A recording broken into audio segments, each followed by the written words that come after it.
Okay, so we talked about the basics of the editor. I introduced Emmet. Now I'm getting to Live Server. So this is something we do have to install on our own. And what it does is it allows us to write code, HTML, CSS, JavaScript, whatever it is, or something else like Ruby, for example. And then anytime we make changes and save a file, it will automatically update and refresh our browser. So I can do basically side by side.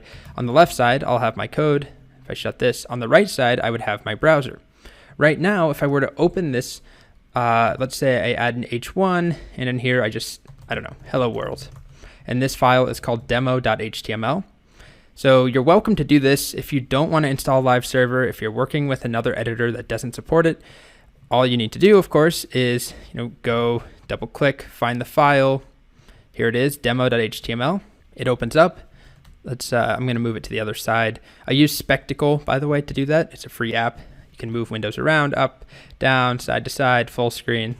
Anyway, if I make a change over here, like I change this to goodbye world, and I save, my change is not reflected until I manually refresh the page. No problem with that. So if you like that approach, that works perfectly well. That's how most people have done it for a long time. But if you want to use Live Server, I'll be able to change something here and hit save, and it will update automatically. So to do that, I'll go to extensions, this little icon here, and type Live Server. And there's a couple of them out there. The one I recommend that I'm using is called Live Server, just that's it, by Ritwik Day. There's other ones like Live Server Preview. It does the same thing, but if you want to just follow along exactly, this is what we want. You can read the documentation here. This is why I really like VS Code. You can see all of this. You don't have to go to a separate website. Nice documentation. Click install whenever you're ready. And just installing it isn't enough. You need to either quit the app and restart it, or just click reload. And that reloads the window, and it's now installed. Now, it doesn't look any different, but if you look at our extensions under enabled, we now have Live Server. And if at any point you don't want it, you can uninstall it, or any other extensions. Let's say you install a gross looking color scheme, you want to delete it forever, you can click uninstall. Or disable, which temporarily disables it, but still keeps it on your computer. Anyway, I'm going to get rid of that. Now to actually start up Live Server, we right click, and there we go. We have this nice command, open with Live Server. I believe you can do Command-Shift-P and type Live Server as well. So Command-Shift-P opens this little command palette. It's probably Control-Shift-P on a PC. And you can type Live Server here, open with Live Server. I just prefer doing this. There's also a shortcut, Command-L, Command-O. But I just right-click, honestly. So you click Open with Live Server.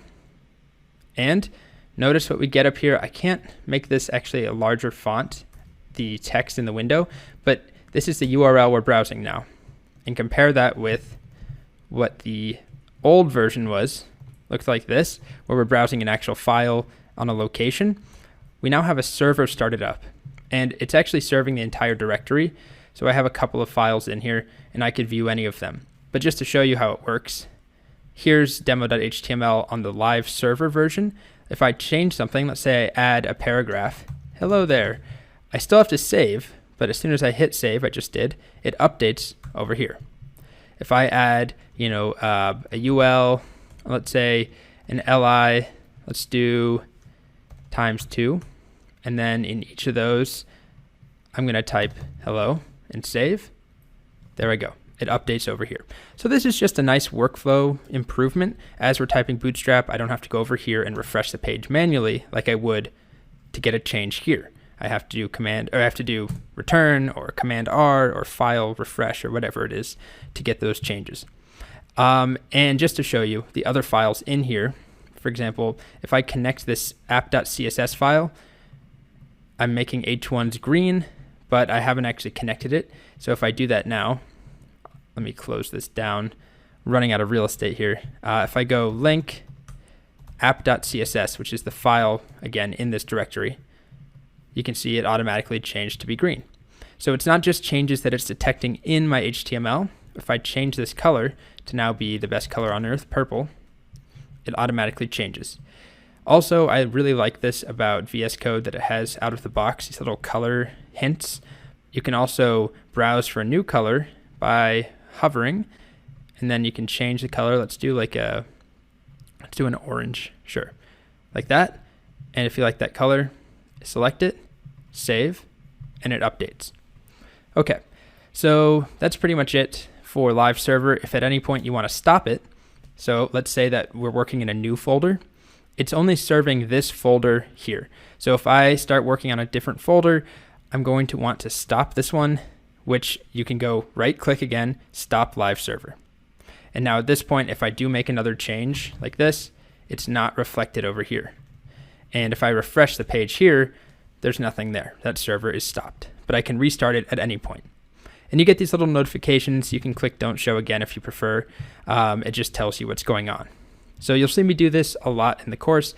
Again, you do not have to do this, but it's just a nice little tool to have if you like working split screen or 2 monitors and you don't want to have to constantly refresh the page yourself. You can work sort of self-contained in your editor and have changes show on demand.